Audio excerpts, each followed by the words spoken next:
Good hello friends, machine learning advance Python part 2 में आप लोगों का हार्दिक स्वागत है।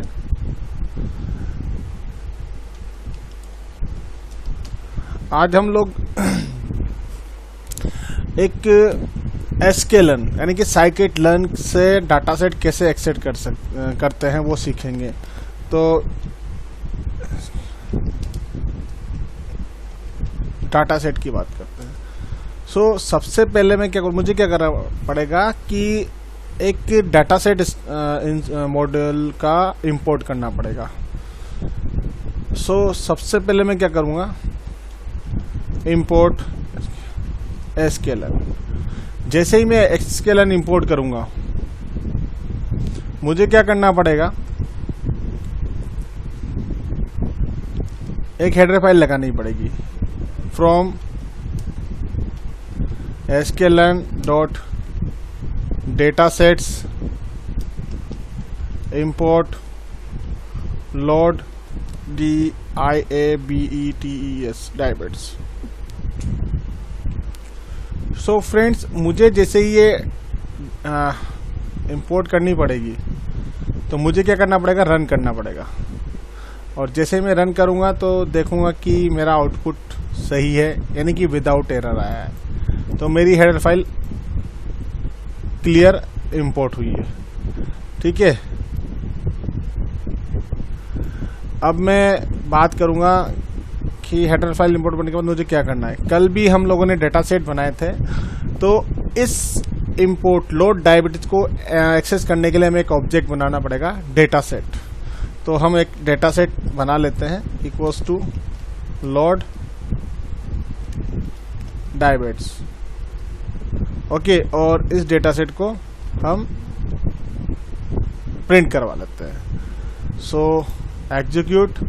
आप देखिए डेटा सेट में अरे क्या है, कितनी वैल्यूज हैं, किस तरह की। ये पाइथन में आपको इंपोर्ट जैसे हम करेंगे डेटा सेट, तो ये लोड डायबिट्स मॉड्यूल मिल जाएगा।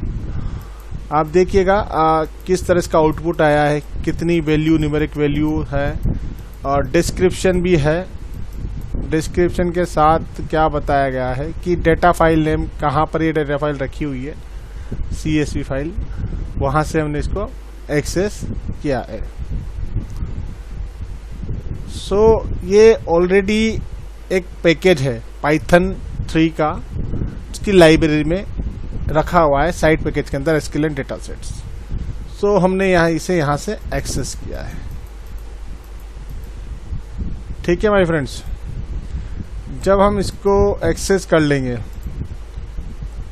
तब हमारा नेक्स्ट काम होगा डेटा सेट डॉट डेटा, यानी कि डेटा सेट का डेटा हमें देखना होगा। और डेटा देखने के लिए हमें क्या करना पड़ेगा, इसको एग्जीक्यूट करना पड़ेगा। एग्जीक्यूट करते ही आपको ये आउटपुट मिलेगा कि डेटा सेट में डेटा किस तरह का है, अरेज के रूप में। फिर हम इसके टारगेट फीचर्स को देखेंगे कि टारगेट वैल्यू क्या है, और रन कर देंगे तो आपको ये टारगेट वैल्यू भी बता देगा कि कितनी है इसमें टारगेट वैल्यू। इस डेटा सेट के अंदर डायबिटीज का जो रिकॉर्ड है वो आपको पूरी तरह से ये बता दिया जाएगा। ठीक है, फिर डेटा सेट के फीचर्स देखेंगे हम, इसका फीचर्स नेम देखेंगे कि फीचर्स नेम में क्या है। फीचर्स ये कुछ कमांड्स है जो आपको पाइथन पढ़ते वक्त बिल्कुल यूज करना पड़ेंगे, और इनके बिना आप ये चीज़ नहीं कर पाएंगे। तो इन फीचर्स का नाम आपको पता होना चाहिए एक्चुअल में। तो शैल बी एग्जीक्यूट। आउटपुट में देखते हैं क्या आता है।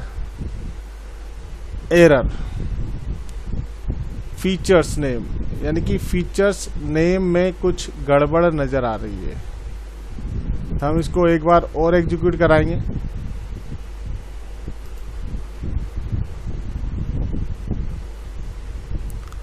और एक बार और एग्जीक्यूट कराते हैं। सॉरी फीचर नेम होता है, एक मिनट। तो इस टेबल के अंदर जो फीचर है वो क्या क्या है, एज है, जेंडर है, बीएमआई है, बीपी है और के कैटेगरीज है पेशेंट्स की। तो आपको ये समझ में आ रहा होगा, जो कि 140 है वो बीपी की कैटेगरी है, बीएमआई रेशियो कितना है, ये सारा डेटा इसमें इनेबल्ड है। ठीक है फ्रेंड्स, अब हम क्या करेंगे, इस डेटा को एक्सेस करने के लिए हमें कुछ फाइल, हेडर फाइल इंपोर्ट करनी पड़ेगी। Import pandas as pd, import numpy as np। यानी कि जब ये दो हेडर फाइल एग्जीक्यूट हो जाएगी तब हमें क्या करना है कि एक डेटा सेट क्रिएट करना है। डेटा सेट pd डॉट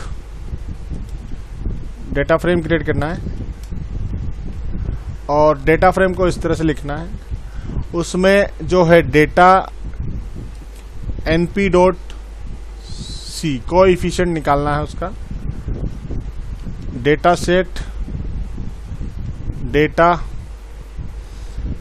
और उसके बाद कॉमा, फिर डेटा सेट और टारगेट वैल्यू, जो कि हमारी टारगेट वैल्यू थी। इस टारगेट वैल्यू के बाद हमें क्या करना है, इसके कॉलम्स का फीचर्स देखना है। यानी कि अभी तो हम इसका डाटा के अंदर कोएफिशिएंट निकाल रहे हैं, किसका, डेटा सेट के डेटा का और डेटा सेट के टारगेट का, फीचर्स का। कॉलम में क्या करेंगे हम लोग, अब इसका एक कॉलम डिजाइन करेंगे हम। इसके कॉलम्स फीचर्स को भी देखेंगे कि data set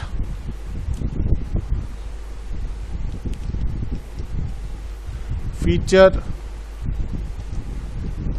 name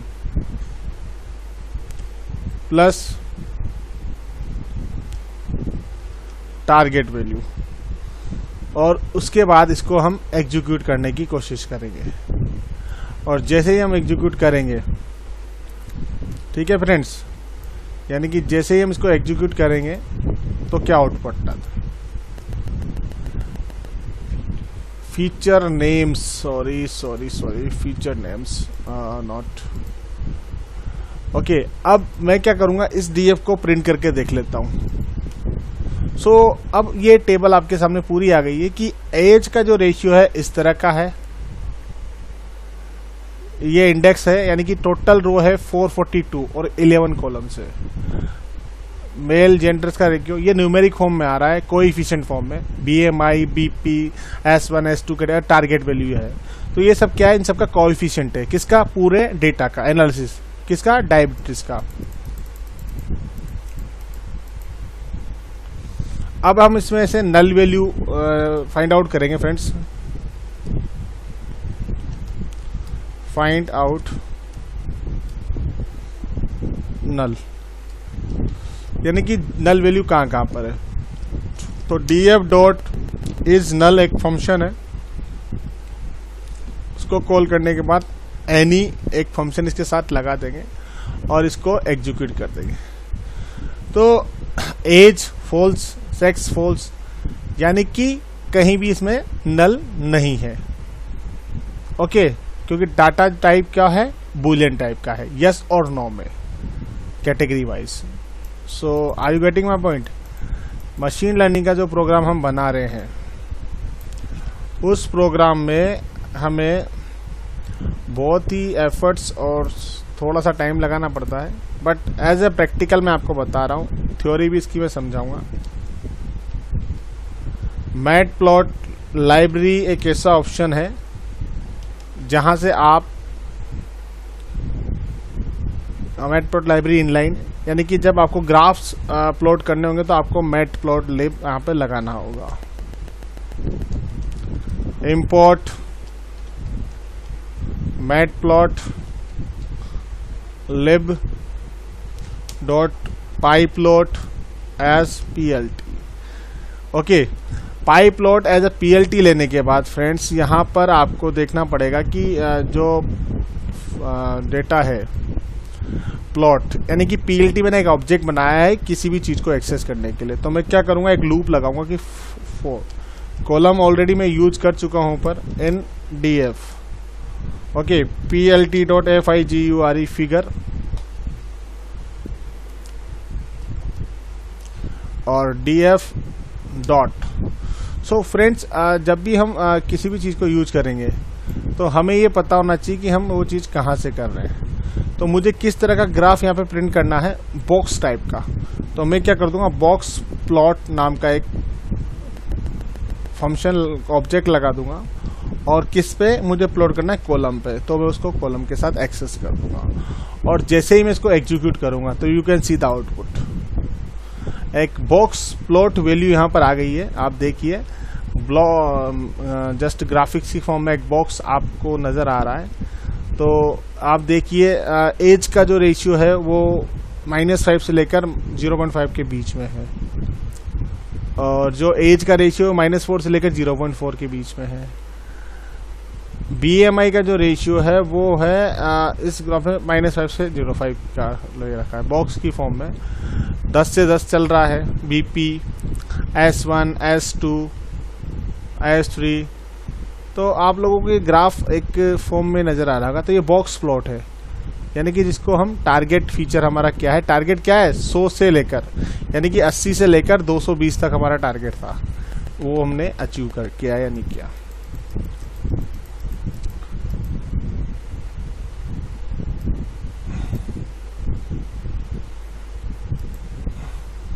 so friends, ये था प्रैक्टिस 3rd का मेरा प्रोग्राम, जो कि आप लोगों को पसंद आया होगा। यानी कि किस तरह से हमें मशीन लर्निंग पर काम करना है, उसके बेसिक फीचर्स को कैसे जानना है, क्या होता है, कैसे होता है, किस तरह यूज़ में आता है और किस तरह हम इसको एनालिसिस कर सकते हैं। These are the basic steps of this thing. So friends, आप देखिए, पहले मैंने हेडर फाइल इंपोर्ट किया, एक डाटा सेट उसके साथ इंपोर्ट किया, डेटा सेट को प्रिंट कराया। Then after that data set of data, target value, data value, and then data set features name, import pandas and numpy and set the data frames, फिर find out the coefficient, then print the DF data frame, now find out the null value and plot the graph. These are the basic feature of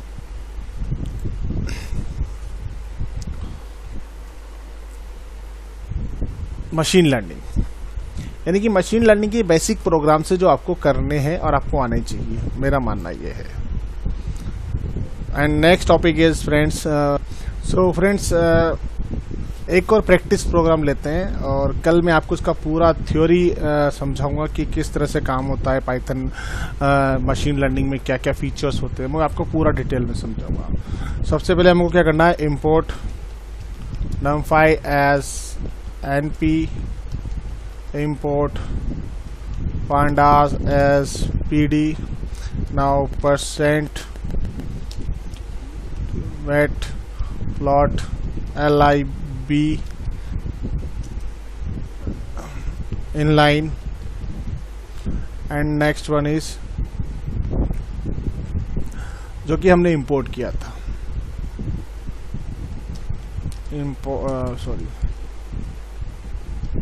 import matplot lib as dot plot as plt। सो जब भी हम import करेंगे तो as नहीं लगा सकते अगर हम एज ए ऑब्जेक्ट ले रहे हैं। तो हमें यहाँ पे लिखना होगा from pyplot as plt। so friends, are you getting my point? हमें ये कुछ हेडर फाइल्स यहाँ पर यूज करनी पड़ेगी फ्रेंड्स। numpy न्यूमेरिक एरे के लिए होता है, nd एरे के लिए, pandas आपकी csv फाइल, एक्सेल, टेक्स्ट, जितनी फाइल, और ये चीज़ हमें ग्राफ्स यानी कि प्लॉटिंग करने के लिए।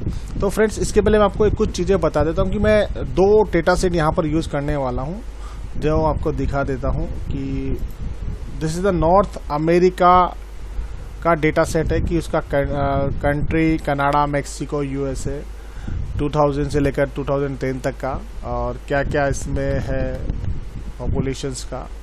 उसके बाद दूसरा जो है साउथ अमेरिका है, उसमें चिली का बता रहा हूँ। तो ये दोनों ही हम इसमें डेटा सेट में यूज करेंगे फ्रेंड्स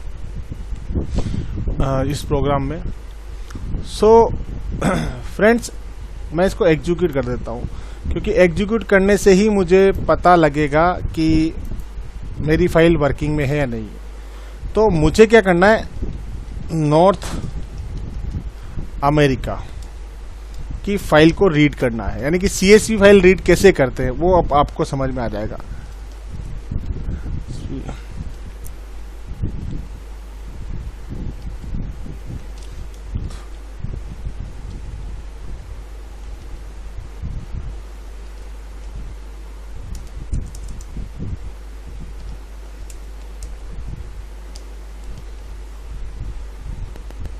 एंड